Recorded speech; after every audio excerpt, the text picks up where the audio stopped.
በደለኛ ስለሆንክ፣ ኃጢአተኛ ስለሆንክ፣ ተንኮል ውስጥ ስላለ፣ ክፋት ውስጥ ስላለ የደረሰብህ። አንተ እኮ ትላንትና የደከሙትን ታጸና ነበረ፣ ታበረታ ነበር። የሚብረከረከውን ጉልበት ታጸና ነበር። አንገት የደፋውን ቀና ታደርግ ነበር። አሁን ያ ሁሉ ባንተ ላይ ደርሷል። ማን ያጽናናሃል? እባክህን አስብ። ንጹሕ ሆኖ የጠፋ ማን ነው?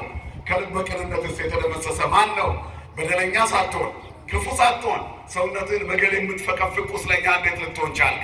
የለህም እኮ አሁን ሰውነትህ አልቋል። በገል ትፈቀፍቃለህ። የቁስሎች ጠረን ሰው አያስጠጋም።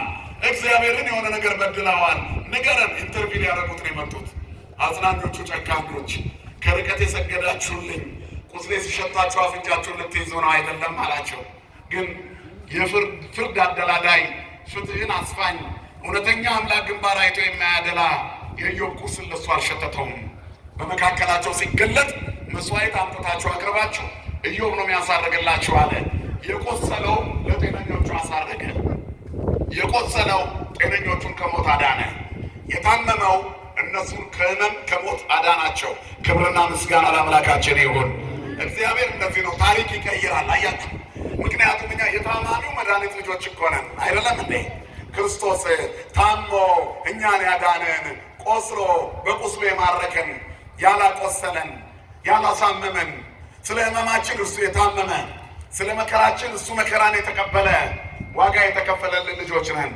የታማሚው ሐኪም የህመምተኛው ፈዋሽ እያቃሰተ እኔና እናንተን ከማቃሰትና ሲኦል ከመውረድ የታደገን የክርስቶስ ልጆች ነን። አያችሁ።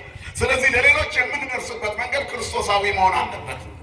ያጎነበሰውን ወንድም ቀና ለማድረግ የምንሄድበት መንገድ አጽናኝ መሆን አለበት። ዓለም ግን እንዲህ አይደለችም። ዓለም አቁሳይ ናት። ዓለም አስጎንባሽ ናት። ዓለም ሰባሪ ናት።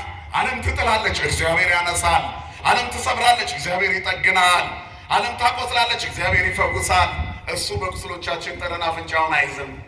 የመለሰው በሽተኛ የለም። አልፈውስህም ብሎ ሂድ ያለው ህመምተኛ የለም። በፊቱ የመጡትን ሁሉ ይፈውስ ነበር። ደግ አባት ነው ያለን። ስሙ የተመሰገነ